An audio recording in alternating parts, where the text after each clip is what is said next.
এদিকে আজকের সবচেয়ে বড় খবর, বেজে গেছে ইসরায়েলের পতন ঘণ্টা। এবার অপারেশন নাসরে ইসরায়েলকে ধ্বংস করবে ইরান। এ নিয়ে থাকবে আজকের একটি গুরুত্বপূর্ণ প্রতিবেদন। মধ্যপ্রাচ্যে বেজে উঠেছে আবারও যুদ্ধের দামামা, আর সেই দামামার মাঝেই বড় ঘোষণা দিল ইরান। এবার শুধু পাল্টা হামলার ঘোষণাই দেয়নি দেশটি, বরং একটি নির্দিষ্ট সামরিক অভিযানের নামও প্রকাশ করেছে। অভিযানের নাম অপারেশন নাসর, আর এই অভিযানের লক্ষ্য হিসেবে বেছে নেওয়া হয়েছে ইসরায়েলের সবচেয়ে গুরুত্বপূর্ণ দুটি বিমান ঘাঁটি। ইরান কি তবে সংঘাতের নতুন অধ্যায়ে প্রবেশ করলো? কি এই অপারেশন নাসর? এদিকে ট্রাম্পের কথা কেউ শুনে না। ট্রাম্পের শান্তির বার্তা উপেক্ষা করেই ইরান ও ইসরায়েল পাল্টাপাল্টি হামলা। এ নিয়ে থাকবে আজকের একটি গুরুত্বপূর্ণ প্রতিবেদন। কেউ শুনল না মার্কিন প্রেসিডেন্ট ডোনাল্ড ট্রাম্পের কথা। ইরান এবং ইসরায়েল দুই পক্ষই ট্রাম্পের অনুরোধ অগ্রাহ্য করে পাল্টাপাল্টি সংঘাতে জড়িয়েছে। এই নিয়ে উত্তেজনাপূর্ণ অবস্থায় গড়িয়েছে ওয়াশিংটন তেল আবিব সম্পর্ক। এতে তেহরানের সাথে ট্রাম্প প্রশাসনের শান্তি চুক্তির অগ্রগতি আরও জটিল হয়ে পড়েছে, এমনটা মত বিশ্লেষকদের। শঙ্কা, এই হামলার ফলে দীর্ঘমেয়াদী প্রভাব পড়তে পারে মধ্যপ্রাচ্যের সমীকরণে। এদিকে ইরানের সাথে এবার যোগ দিয়েছে ইয়েমেন। ইয়েমেন থেকেও ইসরায়েলের মিসাইল বৃষ্টি। এ নিয়ে থাকবে আজকের একটি গুরুত্বপূর্ণ প্রতিবেদন। ইরানে হামলার দুঃসাহস দেখিয়েছে মধ্যপ্রাচ্যের ইহুদি রাষ্ট্র ইসরায়েল। সেই হামলার প্রতিশোধ নিতে এবার মিসাইলের ঝড় তুলেছে ইরানের ইয়েমেনি ভাইরা। এবার ইরানের সাথে যোগ দিয়েছে ইয়েমেনও। দখলদার ইসরায়েলকে লক্ষ্য করে ছুটে এসেছে ইয়েমেনি মিসাইলের পহর। সেই মিসাইলে কেঁপে উঠেছে ইসরায়েলের মধ্যাঞ্চল, বেজে উঠেছে সতর্কতা সাইরেন। ইয়েমেন থেকে মিসাইল ছোড়ার তথ্য দিয়েছে ইসরায়েল। এবার লক্ষ্যবস্তু নেভাতিম এবং তেলনৌফ বিমান ঘাঁটি। এছাড়া ইসরায়েলের বিভিন্ন জায়গায় আছড়ে পড়েছে ইরানি মিসাইলের পহর। এদিকে নেতানিয়াহুর শান্তির ঘুম আর থাকবে না। দিনরাত 24 ঘণ্টাই হামলা চালাবে ইরান। এ নিয়ে থাকবে আজকের একটি গুরুত্বপূর্ণ প্রতিবেদন। ইরানি হামলার এখনো পার হয়নি 24 ঘন্টা। এর মাঝেই ইসরায়েল জুড়ে আবারও বেজে উঠল সতর্কতামূলক সাইরেন। জানান দিল রাতভর দফায় দফায় হামলার পর এখনো জেগে আছে আইআরজিসির যোদ্ধারা। অতন্দ্র প্রহরীর মতো সুরক্ষা দিচ্ছে বন্ধু লেবানন এবং এর প্রতিরোধ যোদ্ধাদের। সোমবার দিনের আলো ফুটতেই আইআরজিসি আবারও ক্ষেপণাস্ত্র হামলা চালিয়েছে ইসরায়েলের অভ্যন্তরে। নেতানিয়াহুর দখল করা ভূখণ্ডে আঘাত এনে লক্ষ্য স্থির করে ফেলেছে ইরান। পারস্য শক্তির দেশটি জানিয়েছে 7 দিন ব্যাপী টানা 24 ঘন্টায় ইসরায়েলের উপর অব্যাহত থাকবে জোরালো হামলা। মানা হবে না কোনো পশ্চিমা নিষেধাজ্ঞা। যে কোনো উপায়ে ভেঙে দেয়া হবে অপশক্তি ইসরায়েলের কালো হাত। এদিকে ইরানের হুমকিতেই এবার পিছু হটল ইসরায়েল। ইরানের ভয়ে হামলা থামালেন নেতানিয়াহু। এ নিয়ে থাকবে আজকের একটি গুরুত্বপূর্ণ প্রতিবেদন। মধ্যপ্রাচ্যের আকাশে কি যুদ্ধের কালোমেঘ জমছে, নাকি শেষ মুহূর্তে বড় ধরনের সংঘাত থেকে সরে এলো ইসরায়েল? মাত্র কয়েক ঘন্টা আগেও ইরান আর ইসরায়েলের মধ্যে চলছিল ক্ষেপণাস্ত্র আর বিমান হামলার পাল্টাপাল্টি আঘাত। সাইরেন, বিস্ফোরণ, আতঙ্ক সব মিলিয়ে পুরো অঞ্চল যেন আরেকটি বড় যুদ্ধের দিকে এগোচ্ছিল। কিন্তু হঠাৎ করেই বদলে গেল পরিস্থিতি। প্রশ্ন উঠছে, ইরানের কঠোর হুমকির কারণেই কি থামতে বাধ্য হলেন বেনিয়ামিন নেতানিয়াহু, নাকি পর্দার আড়াল থেকে কাজ করছে ডোনাল্ড ট্রাম্পের চাপ? এক বছর আগেও যারা ইরানকে পেপার টাইগার বলে উপহাস করত, আজ 2026 সালের জুন মাসে এসে তারা নিজেদের ভুল বুঝতে পেরেছে। তেল আবিবের আকাশ যখন হাজারো ড্রোন আর ব্যালিস্টিক মিসাইলের আলোয় জ্বলে ওঠে, তখন পুরো বিশ্ব একটা বাস্তব সত্যই বুঝতে পারলো, ইরান এখন আর কোনো ছায়ার আড়ালে লুকিয়ে থাকা শক্তি নয়, তারা এখন সরাসরি সমরের ময়দানে এক অপ্রতিরোধ্য বাস্তবতা। ইরানে ইসরায়েলের হামলার পর কি দাঁড়াচ্ছে? যুক্তরাষ্ট্রের সাথে ইসরায়েলের সম্পর্ক, এটা নিয়ে আন্তর্জাতিক পর্যায়ে গবেষণা শুরু হয়েছে। অনেকে বলছে যে অবস্থায় ইসরায়েল পাল্টা হামলা চালালো ইরানে, এর একটা নেতিবাচক দিক আছে এবং ইসরায়েল এবং আমেরিকার মধ্যে সম্পর্কের উপরে প্রভাব পড়তে পারে, যেটা প্রভাব দীর্ঘমেয়াদী হতে পারে। মধ্যপ্রাচ্যে বেজে উঠেছে আবারও যুদ্ধের দামামা, আর সেই দামামার মাঝেই বড় ঘোষণা দিল ইরান। এবার শুধু পাল্টা হামলার ঘোষণাই দেয়নি দেশটি, বরং একটি নির্দিষ্ট সামরিক অভিযানের নামও প্রকাশ করেছে। অভিযানের নাম অপারেশন নাসর, আর এই অভিযানের লক্ষ্য হিসেবে বেছে নেওয়া হয়েছে ইসরায়েলের সবচেয়ে গুরুত্বপূর্ণ দুটি বিমান ঘাঁটি। ইরান কি তবে সংঘাতের নতুন অধ্যায়ে প্রবেশ করলো? কি এই অপারেশন নাসর? 8 জুন সকালে ইরানের ইসলামিক রেভলিউশনারি গার্ড ক্রপস বা আইআরজিসি ঘোষণা দেয় তাদের অ্যারোস্পেস ফোর্স অপারেশন নাসর শুরু করেছে। আইআরজিসির দাবি অনুযায়ী এই অভিযানে ইসরায়েলের নেভাতিম এবং তেলনৌফ বিমান ঘাঁটির গুরুত্বপূর্ণ কেন্দ্রগুলো লক্ষ্য করে হামলা চালানো হয়েছে। এই দুই ঘাঁটি ইসরায়েলের সামরিক অবকাঠামোর জন্য অত্যন্ত গুরুত্বপূর্ণ বলে বিবেচিত। বিশেষ করে নেভাতিম ঘাঁটি দীর্ঘদিন ধরেই ইসরায়েলি বিমান বাহিনীর অন্যতম প্রধান অপারেশন কেন্দ্র হিসেবে পরিচিত। ফলে ইরানের এই ঘোষণা স্বাভাবিকভাবেই নতুন করে আন্তর্জাতিক অঙ্গনের নজর কেড়েছে। আইআরজিসি বলছে, সাম্প্রতিক সময়ে ইসরায়েল ইরানের 3টি রাডার স্থাপনায় ক্ষেপণাস্ত্র হামলা চালিয়েছে। সেই হামলার জবাব হিসেবেই শুরু করা হয়েছে অপারেশন নাসর। তাদের ভাষায় এটি শুধু প্রতিশোধ নয়, বরং চলমান আগ্রাসনের বিরুদ্ধে সরাসরি সামরিক প্রতিক্রিয়া। অভিযান শুরুর সময় আইআরজিসি একটি বিশেষ কোড ওয়ার্ডও ব্যবহার করেছে। একই সঙ্গে তারা জানিয়েছে এই অভিযান উৎসর্গ করা হয়েছে সাম্প্রতিক সংঘাতে নিহতদের স্মৃতির উদ্দেশ্যে। ফলে সামরিক পদক্ষেপের পাশাপাশি এটি একটি প্রতীকী বার্তাও বহন করছে বলে মনে করছেন পর্যবেক্ষকেরা। তবে সবচেয়ে গুরুত্বপূর্ণ অংশ ছিল আইআরজিসির পরবর্তী সতর্কবার্তা। তাদের বক্তব্য অনুযায়ী এই সংঘাতের বর্তমান পর্যায়ে দুটি বিষয়ে বিশেষ গুরুত্ব পাচ্ছে। প্রথমত, ইসরায়েলি হামলার জবাব দেওয়ার গতি। দ্বিতীয়ত, লক্ষ্যবস্তুর পরিধি। অর্থাৎ ইরান বোঝাতে চাইছে যে ভবিষ্যতে প্রতিক্রিয়া আরও দ্রুত এবং আরও বিস্তৃত হতে পারে। শুধু তাই নয়, আইআরজিসি জানিয়েছে তাদের সব যুদ্ধ ও অপারেশনাল ইউনিট এখন পূর্ণ প্রস্তুত অবস্থায় রয়েছে। বিভিন্ন ধরনের পরিস্থিতি বিবেচনায় রেখে আগেই পরিকল্পনা প্রস্তুত করা হয়েছে। প্রয়োজন হলে একাধিক ফ্রন্টে আরও বড় ধরনের অভিযান চালানোর সক্ষমতা তাদের রয়েছে বলেও দাবি করেছে বাহিনীটি। অন্যদিকে ইসরায়েল এখনও এই হামলার বিষয়ে বিস্তারিত কোনো তথ্য প্রকাশ করেনি। ফলে প্রকৃত ক্ষয়ক্ষতি, হামলার কার্যকারিতা এবং পরবর্তী পদক্ষেপ কি হবে তা নিয়ে চলছে নানা জল্পনা। মাসখানেক ধরে চলছিল ওয়াশিংটন তেহরান শান্তি আলোচনা। যুক্তরাষ্ট্র কিছুটা নমনীয় হলেও বরাবরই নিজেদের অবস্থানে দৃঢ় ছিল ইরান। রোববার যখন ইসরায়েলে হামলা চালায় আইআরজিসি, তখনও তেল আবিবকে লাগাম টানতে বলেছিলেন মার্কিন প্রেসিডেন্ট ডোনাল্ড ট্রাম্প। কিন্তু সেই আহ্বান উপেক্ষা করেই শুরু হয় পাল্টা হামলা। ইসরায়েলের নতুন এই হামলার ফলে ইরানের সাথে ট্রাম্প প্রশাসনের সম্ভাব্য সেই শান্তি চুক্তির কাজ এখন আরও জটিল হয়ে পড়ল। কেননা মার্কিন প্রেসিডেন্টের ধারণা ছিল ইরান ইসরায়েলের মধ্যকার পরিস্থিতিকে নিয়ন্ত্রণে রাখতে পারবেন তিনি। এমন অবস্থায় উত্তেজনা দেখা দিয়েছে যুক্তরাষ্ট্র ইসরায়েল সম্পর্কেও। ইরানের হামলার জবাবে প্রতিশোধমূলক পদক্ষেপ না নিতে মার্কিন প্রেসিডেন্টের আহ্বান উপেক্ষা করায় যুক্তরাষ্ট্র ও ইসরায়েলের সম্পর্ক বর্তমানে উত্তেজনাপূর্ণ অবস্থায় রয়েছে। সাম্প্রতিক ঘটনাগুলোর দীর্ঘমেয়াদী প্রভাব দুই দেশের সম্পর্কের উপর পড়তে পারে। তবে ডোনাল্ড ট্রাম্প সংযম দেখতে চাইলেও ইসরায়েলের রাজনৈতিক বাস্তবতা ভিন্ন। নানা রাজনৈতিক বাধা আর জোট সরকারের প্রভাবশালী বিভিন্ন নেতাকে সামাল দিয়ে সিদ্ধান্ত নিতে হয় নেতানিয়াহুকে। একই সাথে অব্যাহত থাকে ইসরায়েলি জনগণের সমর্থন ধরে রাখার। তাই তেল আবিবের এবারের পদক্ষেপে বদলাতে পারে সমীকরণ। জো বাইডেন প্রেসিডেন্ট থাকাকালে নেতানিয়াহু যেসব পদক্ষেপ নিয়ে পার পেয়ে যেতেন, ট্রাম্পের আমলে সেগুলো আর সহজ হবে না। যদিও ইসরায়েলের দাবি যুক্তরাষ্ট্রের সাথে সমন্বয় করেই হামলা চালানো হয়েছে ইরানে। ইরানে হামলার দুঃসাহস দেখিয়েছে মধ্যপ্রাচ্যের ইহুদি রাষ্ট্র ইসরায়েল। সেই হামলার প্রতিশোধ নিতে এবার মিসাইলের ঝড় তুলেছে ইরানের ইয়েমেনি ভাইরা। এবার ইরানের সাথে যোগ দিয়েছে ইয়েমেনও। দখলদার ইসরায়েলকে লক্ষ্য করে ছুটে এসেছে ইয়েমেনি মিসাইলের বহর। সেই মিসাইলে কেঁপে উঠেছে ইসরায়েলের মধ্যাঞ্চল, বেজে উঠেছে সতর্কতা সাইরেন। ইয়েমেন থেকে মিসাইল ছোড়ার তথ্য দিয়েছে ইসরায়েল।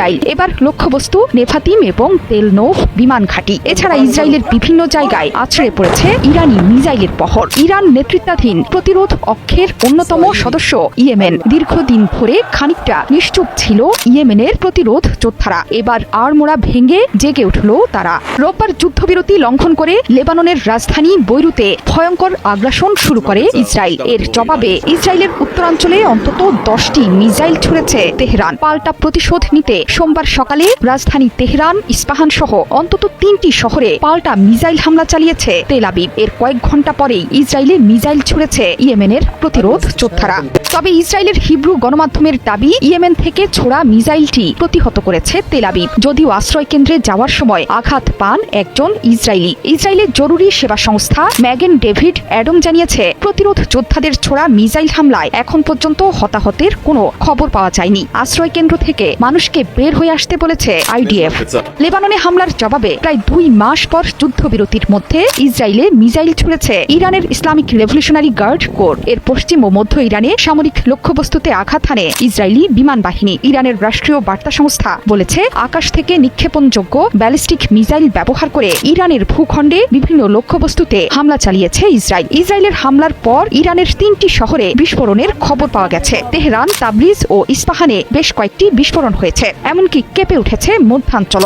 পাশাপাশি বিস্ফোরণে কেঁপে উঠেছে সৌদি আরবও। দেশটির আল খার্ডস বিমান ঘাঁটিতে হামলা হয়েছে। এরপরই বেসামরিক প্রতিরক্ষা বিভাগ দেশের আল খার্ডস এলাকায় উচ্চ সতর্কতা জারি করেছে সৌদি কর্তৃপক্ষ। যদিও সেই হামলায় জড়িত থাকার কথা অস্বীকার করেছে তেহরান। ইরান ইসরায়েলে পাল্টাপাল্টি হামলায় বিশ্ববাজারে বেড়েছে তেলের দাম। অপরিশোধিত তেলের দর 2.5% বেড়ে প্রতি ব্যারেল পৌঁছেছে $92.75। ইরানি হামলার এখনো পার হয়নি 24 ঘন্টা। এর মাঝেই ইসরায়েল জুড়ে আবারও বেজে উঠল সতর্কতামূলক সাইরেন। জানান দিল রাতভর দফায় দফায় হামলার পর এখনো জেগে আছে আইআরজিসির যোদ্ধারা। অতন্ত্র প্রহরীর মতো সুরক্ষা দিচ্ছে বন্ধু লেবানন এবং এর প্রতিরোধ যোদ্ধাদের। সোমবার দিনের আলো ফুটতেই আইআরজিসি আবারও ক্ষেপণাস্ত্র হামলা চালিয়েছে ইসরায়েলের অভ্যন্তরে। নেতানিয়াহুর দখল করা ভূখণ্ডে আঘাত এনে লক্ষ্য স্থির করে ফেলেছে ইরান। পারস্য শক্তির দেশটি জানিয়েছে 7 দিন ব্যাপী টানা 24 ঘন্টায় ইসরায়েলের উপর অব্যাহত থাকবে জোরালো হামলা। মানা হবে না কোনো পশ্চিমা নিষেধাজ্ঞা। মার্কা। যে কোনো উপায়ে ভেঙে দেয়া হবে অপশক্তি ইসরায়েলের কালো হাত।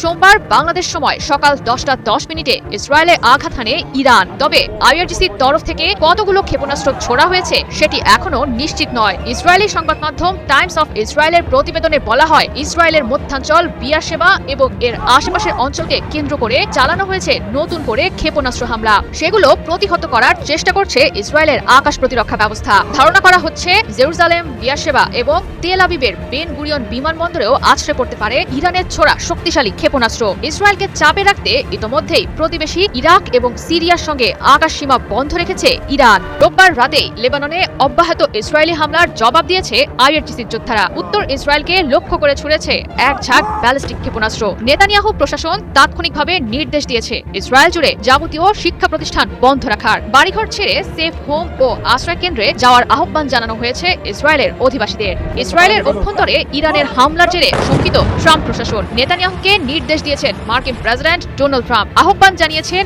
ইরানের ওপর পাল্টা আঘাত না হানার। তবে ট্রাম্পের নির্দেশনা মানেননি ইসরায়েলি প্রধানমন্ত্রী বেনিয়ামিন নেতানিয়াহু। ইরানের অভ্যন্তরে চালিয়েছেন হামলা, আর এটাই ইসরায়েলের জন্য কাল হয়ে দাঁড়ালো। সোমবার দিনের আলো ফুটতেই ইসরায়েলে আবারও চলল ইরানের ক্ষেপণাস্ত্র হামলা। হামলার তীব্রতায় জেরুজালেমে থাকা মার্কিন দূতাবাস বন্ধ রেখেছে আমেরিকা। ইরান ইসরায়েল পাল্টাপাল্টি হামলার মধ্যেই ইরানের দিকে ছোড়া হলো অভিযোগের নতুন তীর। গুঞ্জন উঠেছে ইসরায়েলের পর সৌদি আরবের আল খার্জ বিমান ঘাঁটিতে হামলা চালিয়েছে ইরান। তবে মুহূর্তের মধ্যেই অভিযোগ প্রত্যাখ্যান করেছেন ইরানের একজন সামরিক কর্মকর্তা। রাষ্ট্রীয় সংবাদ মাধ্যম IRIBর বরাত দিয়ে জানিয়েছেন, আল খার্জ বিমান ঘাঁটিতে কোনো গুলি চালায়নি ইরান। মধ্যপ্রাচ্যের আকাশে কি যুদ্ধের কালোমেঘ জমছে, নাকি শেষ মুহূর্তে বড় ধরনের সংঘাত থেকে সরে এলো ইসরায়েল? মাত্র কয়েক ঘন্টা আগেও ইরান আর ইসরায়েলের মধ্যে চলছিল ক্ষেপণাস্ত্র আর বিমান হামলার পাল্টাপাল্টি আঘাত। সাইরেন, বিস্ফোরণ, আতঙ্ক সব মিলিয়ে পুরো অঞ্চল যেন আরেকটি বড় যুদ্ধের দিকে এগোচ্ছিল। কিন্তু হঠাৎ করেই বদলে গেল পরিস্থিতি। প্রশ্ন উঠছে, ইরানের কঠোর হুমকির কারণে কি থামতে বাধ্য হলেন বেনিয়ামিন নেতানিয়াহু,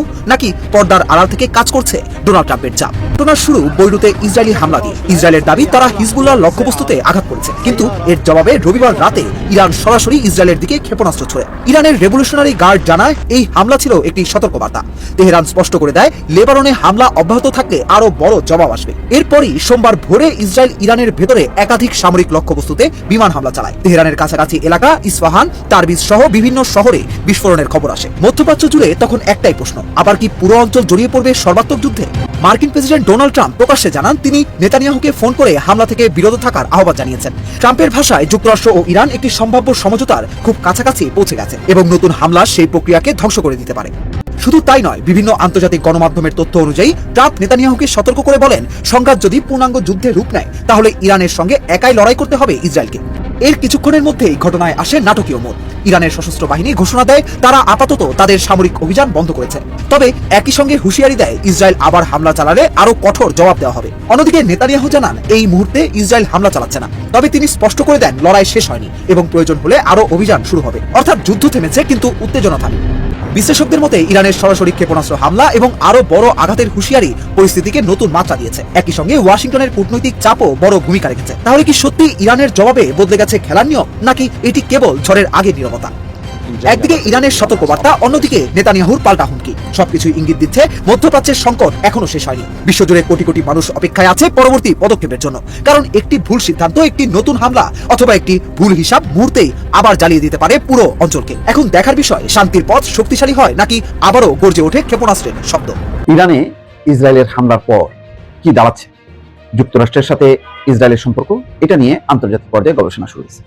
অনেকে বলছে যে অবস্থায় ইসরায়েল পাল্টা হামলা চালালো ইরানে, এর একটা নেতিবাচক দিক আছে এবং ইসরায়েল এবং আমেরিকার মধ্যে সম্পর্কের উপরে প্রভাব পড়তে পারে, যেটা প্রভাব দীর্ঘমেয়াদী হতে পারে। কি সেটা? পাল্টা হামলা না চালাতে ট্রাম্প অনুরোধ করেছিলেন নেতানিয়াহুকে, কিন্তু নেতানিয়াহু সেটা শোনেননি। না শুনে ইরানের বেশ কয়েকটা শহরে হামলা চালায়, সাথে সাথে ইরানও আবার পাল্টা হামলা চালায়। এই যে যুদ্ধটা নতুন করে আবার শুরু হওয়া, তার মানে আমেরিকার এখন লক্ষ্য হলো যে কোনোভাবেই যাতে ইরানকে চাপে রেখে একটা চুক্তি করে সেটাকে বলতে চাই যে বিজয় অর্জন হয়েছে। কিন্তু ইসরায়েল ইনভলভ হওয়া মানেই আস্তে আস্তে পরিস্থিতিটা এমন দিকে গড়াবে যে তখন আমেরিকাকে আবার আসতে হবে। আমেরিকা যুদ্ধের জন্য প্রস্তুত না, এটা একেবারেই পরিষ্কার।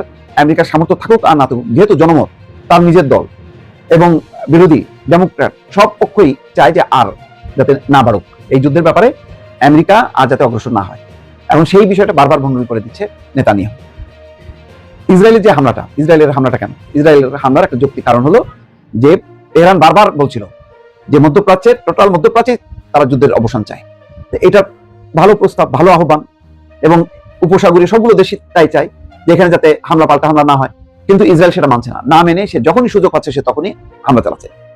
হিজবুল্লাহ, যাদেরকে ঘিরে লেবাননে এই সংঘাত, হিজবুল্লাহ বারবার বলছে যদি ইসরায়েল হামলা বন্ধ করে তাহলে তারা হামলা করবে, কিন্তু ইসরায়েল সেটা শুনছে না, তারা হামলা করেই যাচ্ছে। যার ফলে লেবাননের সাথে যেই আমেরিকার মধ্যস্থতায় ইসরায়েলের যেই যুদ্ধবিরতির প্রস্তাব বা যুদ্ধ বন্ধের যেই প্রস্তাবটা স্বাক্ষর হলো সেটাও অকার্যকর হয়ে পড়লো। ওয়াশিংটনের হোয়াইট হাউসে বসে যেই সিদ্ধান্তটা হলো সেটাই ইমপ্লিমেন্ট হলো না, বাস্তবায়িত হলো না। এটা আমেরিকার জন্য, আমেরিকার নেতৃত্বের প্রতি বিশ্বের একটা অনাস্থার কারণ হয়ে দাঁড়ালো, এবং সবকিছু ঘুরে ফিরে দেখা গেল মূল কারণ কি? ইসরায়েল কোনোভাবেই যুদ্ধ থামুক এটা চায় না। আবার পরিস্থিতি এমন যে ইসরায়েল একা একা যুদ্ধ করবে সেই সামর্থ্য নেই। এখন মধ্যপ্রাচ্যের উপসাগরীয় দেশগুলো যে পরিমাণ ক্ষিপ্ত, তারা যদি একযোগে হামলা চালায় ইসরায়েলে, তখন আমেরিকা কি করবে? আমেরিকা কি তাহলে এতগুলো দেশের সাথে যুদ্ধ বাঁধে দেবে? ইতিমধ্যে কিন্তু দেখেন 3টা দেশ কিন্তু জড়া গেল, ইরান, লেবানন এবং ইয়েমেন। এই সব জায়গা থেকে কিন্তু এখন হামলা শুরু হয়েছে। এখন আমেরিকা যদি চুপ করে বসে থাকে, ইসরায়েল কি পারবে? সামাল দিতে পারবে না। আর ইসরায়েল যদি ওই অঞ্চলে ধ্বংস হয়ে যায় তাহলে আমেরিকার আর নিজস্ব কোনো এক নম্বর যার উপর আস্থা রাখতে পারে, ভরসা রাখতে পারে এমন কোনো শক্তি আর থাকলো না। ফলে এখানে আমেরিকার একটা কৌশলগত পরাজয়। তো সেই কারণে এখন বলা হচ্ছে যে এবার যে ইসরায়েল যাতে পাল্টা হামলা না চালায় সেটা যে উপেক্ষা হলো, এর ফলে দুই দেশের সম্পর্ক উত্তেজনাপূর্ণ হয়ে উঠছে। ইরানি হামলার জবাব না দিতে ট্রাম্পের অনুরোধের কয়েকদিন আগেই তার সঙ্গে নেতানিয়াহুর তীব্র বাদানুবাদ হয়েছিল। তখন নেতানিয়াহুকে ট্রাম্প বলেছিল সে একটা বদ্ধ উন্মাদ, এবং এটা যে সত্য, তাদের যে উত্তপ্ত বাক্য বিনিময় হয়েছে এটা কিন্তু পরে ট্রাম্প নিজেই স্বীকার করছে। জো বাইডেন এবং ট্রাম্পের নেতৃত্বের মধ্যকার পার্থক্য তুলে ধরে গোল্ডবার্গ, একজন বিশ্লেষক, বলছেন যে জো বাইডেন প্রেসিডেন্ট থাকাকালে নেতানিয়াহু যেসব কাজ করে পার পেয়ে যেতেন, ট্রাম্পের আমলে তা করাটা তার পক্ষে মোটেও সহজ হবে না। যুক্তরাষ্ট্রের সমর্থন ছাড়া পূর্ণ মাত্রার সংঘাতে ফিরে যাওয়ার মতো অবস্থায় নেই ইসরায়েল এমন কাণ্ড করতেছে যাতে আমেরিকা আবার এসে যুদ্ধে জয়েন করে, কিন্তু আমেরিকা তো যুদ্ধে জয়েন করবে না, তার নিজের এত বড় ক্ষতি সে করবে না। এই ইসরায়েলি বিশ্লেষক মনে করেন আন্তর্জাতিক আভ্যন্তরীণ উভয় দিক থেকেই ইসরায়েল এখন এতটাই দুর্বল যে একা একা বড় ধরনের সামরিক হামলা চালানোর মতন তার সক্ষমতা নেই। আমেরিকা তো ভালোই জানে ইসরায়েল আর কতটুকু বাড়তে পারে। সুতরাং আমেরিকা যদি নিশ্চুপ থাকে, ইরানকে যদি ছেড়ে দেওয়া হয় যে ঠিক আছে আমরা এবার দর্শক তুমি যা খুশি তাই করো, ইসরায়েল টিকতে পারবে না, ইসরায়েল একদম ধ্বংস হয়ে যাবে। তো সেটা আবার দীর্ঘমেয়াদে আমেরিকার জন্য ক্ষতি। সে কারণে নেতানিয়াহুর যে এই কথা না শুনে আক্রমণ চালানো, এর ফলে অনেকে মনে করছেন আমেরিকার সাথে ইসরায়েলের সম্পর্কের অবনতি হবে। দেখা যাক। তারপরেও শেষ কথা হলো ইসরায়েল আমেরিকারই বন্ধু, এটাও সত্য। 1 বছর আগেও যারা ইরানকে পেপার টাইগার বলে উপহাস করত, আজ 2026 সালের জুন মাসে এসে তারা নিজেদের ভুল বুঝতে পেরেছে। তেল আবিবের আকাশ যখন হাজারো ড্রোন আর ব্যালিস্টিক মিসাইলের আলোয় জ্বলে ওঠে, তখন পুরো বিশ্ব একটা বাস্তব সত্যই বুঝতে পারলো ইরান এখন আর কোনো ছায়ার আড়ালে লুকিয়ে থাকা শক্তি নয়, তারা এখন সরাসরি সমরের ময়দানে এক অপ্রতিরোধ্য বাস্তবতা। খবর সংযোগের আজকের ভিডিওতে আমরা বিশ্লেষণ করব কিভাবে দেয়ালের পিঠ ঠেকে যাওয়া ইরান ঘুরে দাঁড়িয়ে রিয়েল টাইগার হয়ে উঠল, এবং তাদের নতুন এই অপারেশন নাসর মধ্যপ্রাচ্যের মানচিত্রকে কতটা বদলে দিচ্ছে। দীর্ঘদিন ধরে ইরানকে কেবল প্রক্সি যুদ্ধের আড়ালে সীমাবদ্ধ রাখার চেষ্টা করা হয়েছিল, কিন্তু 2026 সালের ঘটনাবলী প্রমাণ করে দিয়েছে কৌশলগত ধৈর্য বা স্ট্র্যাটেজিক পেশন এই নয় যে ইরান সবকিছু সহ্য করে যাবে। যখন শত্রুরা লাল দাগ অতিক্রম করে সরাসরি ইরানের আকাশ সীমা এবং তাদের বন্ধুদের উপর আঘাত হানে, তখন তেহরান তাদের নিজস্ব সক্ষমতার প্রমাণ দিতে বিন্দুমাত্র কার্পণ্য করেনি। নেভাতিম এবং তেল নাফ এয়ারবেসে ইরানের নির্ভুল ব্যালিস্টিক ক্ষেপণাস্ত্র আঘাত প্রমাণ করে যে তাদের অ্যারোস্পেস ফোর্সের সক্ষমতা এখন আগের যে কোনো সময়ের চেয়ে অনেক বেশি উন্নত এবং বিধ্বংসী। কেন ইরান এই পথ বেছে নিল? তারা কি কেবল নিজেদের আত্মরক্ষা করছে, নাকি মধ্যপ্রাচ্যে নতুন কোনো শক্তির ভারসাম্যের জন্ম দিচ্ছে? আর এই ইরানের পেছনে কোন পরাশক্তিগুলো আছে? আজকের ভিডিওতে আমরা এই সংঘাতের নেপথ্যের কারণ এবং অপারেশন নাসরের ভয়াবহতা নিয়ে বিস্তারিত আলোচনা করব। আশা করি শেষ পর্যন্ত সঙ্গেই থাকবেন। 1 বছর আগেও ভূ রাজনৈতিক বিশ্লেষকদের একটি বড় অংশ ইরানকে কেবল একটি কাগজে বাঘ হিসাবে গণ্য করতেন। তাদের ধারণা ছিল ইরান কেবল প্রক্সি গ্রুপের আড়ালে থেকে হুমকি ধামকি দিতে সক্ষম, কিন্তু সরাসরি কোনো বড় ধরনের সামরিক সংঘাতে জড়ানোর সাহস বা সক্ষমতা তাদের নেই। বিশেষ করে বন্ধু রাষ্ট্রের সুরক্ষায় সরাসরি যুদ্ধে লিপ্ত হওয়া অনেকের কাছে অকল্পনীয় ছিল। কিন্তু 2026 সালের জুন মাসে এসে সে ধারণা পুরোপুরি ভেঙে চুরমার হয়ে গেছে। ইরান এখন প্রথাগত ছায়াযুদ্ধের নীতি ত্যাগ করে সরাসরি সংঘাতের পথে হাঁটছে, কারণ তাকে বাধ্য করেছে মার্কিন যুক্তরাষ্ট্র ও ইসরায়েল এবং তাদের আরব সঙ্গীরা। আর এটা যা মধ্যপ্রাচ্যের নিরাপত্তা সমীকরণকে চিরতরে বদলে দিয়েছে। দীর্ঘদিন ধরে ইরান ও ইসরায়েলের মধ্যে সাইবার আক্রমণ এবং লক্ষ্যবস্তু হত্যার মতো গোপন যুদ্ধ চললেও 2024 সালের এপ্রিলে ইরানি কনসুলেটে হামলার জবাবে ইরানের পাল্টা আক্রমণের মাধ্যমে সরাসরি সংঘাতের সূত্রপাত হয়। তারপর 2025 সাল নাগাদ এই উত্তেজনা ক্রমান্বয়ে বৃদ্ধি পায়।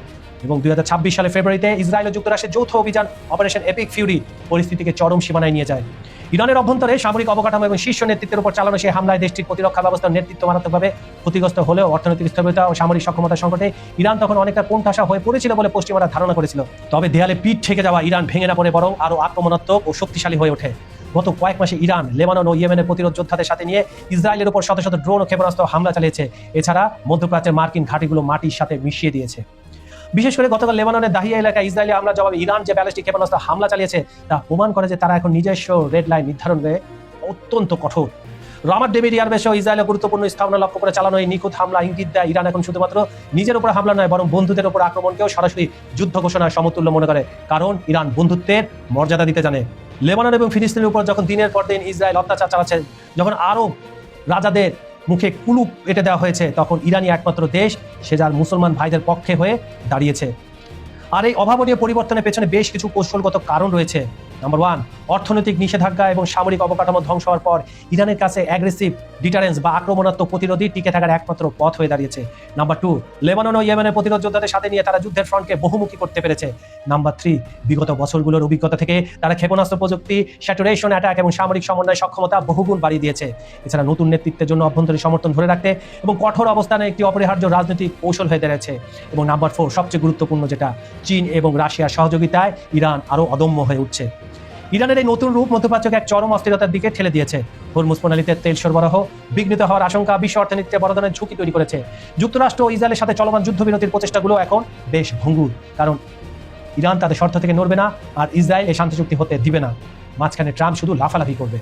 ইরানের এই ভূমিকা দীর্ঘমেয়াদে তাদের আঞ্চলিক শক্তি বৃদ্ধি করবে নাকি আরও ভয়াবহ ধ্বংস ডেকে আনবে তা নিয়ে বিশ্বজুড়ে উদ্বেগ বাড়ছে। তবে এটুকু নিশ্চিত, ইরান আর কেবল মুখে হুমকি দেওয়ার শক্তি নয়, বরং চরম প্রতিকূলতারও পাল্টা আঘাত হানার মতো এক বাস্তব হুমকিতে পরিণত হয়েছে, যা নতুন এক ভূ রাজনৈতিক অধ্যায়ের সূচনা করলো। ইরানের সশস্ত্র বাহিনী ঘোষণা করেছে ইসরায়েলের উপর পরিচালিত তাদের সাম্প্রতিক সামরিক অভিযান সফলভাবে সম্পন্ন হয়েছে এবং আপাতত এই কার্যক্রম স্থগিত করা হয়েছে। তবে একই সঙ্গে তেহরান কঠোর হুঁশিয়ারি উচ্চারণ করে জানিয়েছে এই ইসরায়েলি শাসন ও তাদের সমর্থকদের এখন থেকে আর এই ঘটনা থেকে, এই হামলা থেকে শিক্ষা নেওয়া উচিত। ইরানের পক্ষ থেকে স্পষ্টভাবে বলা হয়েছে, যদি ইসরায়েল পুনরায় কোনো আগ্রাসন বা উস্কানিমূলক কর্মকাণ্ড চালায়, বিশেষ করে দক্ষিণ লেবাননের ক্ষেত্রে, তবে ইরান আগের চেয়ে অনেক বেশি শক্তিশালী ও ধ্বংসাত্মক পাল্টা ব্যবস্থা গ্রহণ করবে। বন্ধুরা, এই হামলা যখন গত রবিবার মধ্যরাতে মানে সোমবার ভোরে যখন হয়, তখন অনেক মিডিয়া, পশ্চিমা মিডিয়া এবং আমাদের যে মিডিয়া, সেটা আপনার আমেরিকার যে এপিক ফিউরি ছিল আর ইরানের যে আরেকটা কাঠামো ছিল, সেই কাঠামোর পাল্টা হামলা হিসাবে নাম দিয়েছিল। কিন্তু তখন তো মার্কিন যুক্তরাষ্ট্রের ইসরায়েল যৌথভাবে হামলা করেছিল, ইরান সে সময় সেই নামটা দিয়েছিল, কিন্তু হামলা তো করেছিল ইসরায়েল। তাই আর ইসরায়েলের বিরুদ্ধে যে অপারেশনটা চালাচ্ছে তার নাম তাই নাসার দেওয়া হয়েছে। ইসরায়েলের বিরুদ্ধে অপারেশন নাসর নামে একটি নতুন সামরিক অভিযানের ঘোষণা দিয়েছে ইরানের সামরিক বাহিনী। 8 জুন সকালে ইরান সামরিক বাহিনীর অ্যারোস্পেস ফোর্স এই অভিযানের সূচনা করে। 12 দিনের চলমান উত্তেজনায় নিহতদের স্মরণে ইয়া হায়দার কাররার সাংকেতিক নাম এই অভিযানটি পরিচালিত হচ্ছে বলে জানিয়েছে বাহিনীটির জনসংযোগ বিভাগ। তারা দাবি করেছে এই অভিযানের মূল লক্ষ্যবস্তু ছিল ইসরায়েলের দুটি অত্যন্ত গুরুত্বপূর্ণ কৌশলগত বিমান ঘাঁটি নেভাতিম এবং তেলনাফ। ইরানের 3টি স্থানে অবস্থিত রাডার কেন্দ্রগুলোতে সম্প্রতি ইসরায়েলের ক্ষেপণাস্ত্র হামলা সরাসরি এবং কঠোর জবাব হিসেবে এই অভিযান চালানো হয়েছে বলে তারা উল্লেখ করেছে। বিবৃতিতে আরও বলা হয়, অ্যারোস্পেস ফোর্সের সাহসী যোদ্ধারা নির্ভুলভাবে পিন পয়েন্টে রিয়েল টাইম নিয়ে তারপর স্যাটেলাইট চিত্র দেখে এই গুরুত্বপূর্ণ কেন্দ্রগুলোকে লক্ষ্যবস্তু করে এবং ব্যাপক ক্ষতি সাধন করে। বর্তমান সংঘাতের প্রেক্ষাপটে তারা জানিয়েছে তাদের অভিযানের অন্যতম প্রধান বৈশিষ্ট্য হল দ্রুত জবাব দেওয়ার সক্ষমতা এবং শত্রুপক্ষে বিস্তৃত লক্ষ্যবস্তুতে আঘাত হানার কৌশল। বাহিনীটি বর্তমানে সর্বোচ্চ সতর্ক অবস্থায় রয়েছে এবং সম্ভাব্য যে কোনো পরিস্থিতি মোকাবেলায় তাদের সব যুদ্ধ ইউনিট প্রস্তুত রয়েছে। প্রয়োজনে তারা বিভিন্ন ফ্রন্টে আরও বড় ধরনের পাল্টা অভিযান চালাতে সক্ষম বলে হুঁশিয়ারি দিয়েছে। ঘটনার সূত্রপাত আপনারা জানেন, 7 জুন রাতে লেবাননের রাজধানী বৈরুতে ইসরায়েলের ব্যাপক হামলাকে যুদ্ধবিরতি লঙ্ঘন হিসেবে চিহ্নিত করে ইরান। ওই ঘটনা জবাবে ইসরায়েলি উত্তরাঞ্চলে মিসাইল ছোড়ে তেহরান। এরপর ইরানের সামরিক বাহিনী কঠোর সতর্কবার্তা দিয়ে জানিয়েছিল যুদ্ধবিরতি লঙ্ঘনের ঘটনা তারা আর কোনোভাবে বরদাস্ত করবে না। সেই ধারাবাহিকতায় এই অপারেশন নাসর পরিচালিত হচ্ছে। ইরানের এই হামলায় প্রতিক্রিয়া সোমবার সকালে ইসরায়েল পাল্টা হামলা চালায় বলে খবর পাওয়া গেছে। ইরানের বিভিন্ন শহরে বিস্ফোরণের শব্দ শোনা গেলেও এখন পর্যন্ত কোনো প্রাণহানির তথ্য পাওয়া যায়নি। মধ্যপ্রাচ্যের এই অস্থিতিশীল পরিস্থিতির দিকে বিশ্ব নেতারা নজর রাখছেন এবং অবিলম্বে উভয় পক্ষকে সহিংসতা বন্ধের আহ্বান জানানো হচ্ছে। তো বন্ধুরা, একটি কথা আজ একদম পানির মতো পরিষ্কার, ইতিহাস সাক্ষী পরাশক্তিদের দম্ভ সবসময় চিরস্থায়ী হয় না। যেমন ব্রিটিশদের হয়নি, যেমন আলেকজান্ডারদের হয়নি, যেমন হয়নি ফ্রান্সে। যখন একটি জাতি দেয়ালে পিঠ থেকে যাওয়ার পর ঘুরে দাঁড়ায়, তখন তাদের হারানোর আর কিছুই থাকে না, বরং জেতার জন্য থাকে পুরো বিশ্ব। আর পারস্য ইতিহাস তো 4 বছর পুরনো, তাদের আছে ঐতিহ্য, তারা হচ্ছে বীরের জাত। ইরান আজ কেবল একটি মানচিত্রের নাম নয়, তারা আজ এক জ্বলন্ত বারুদ, যারা বিশ্ব শক্তিকে চোখে চোখ রেখে কথা বলতে শিখিয়ে দিয়েছে।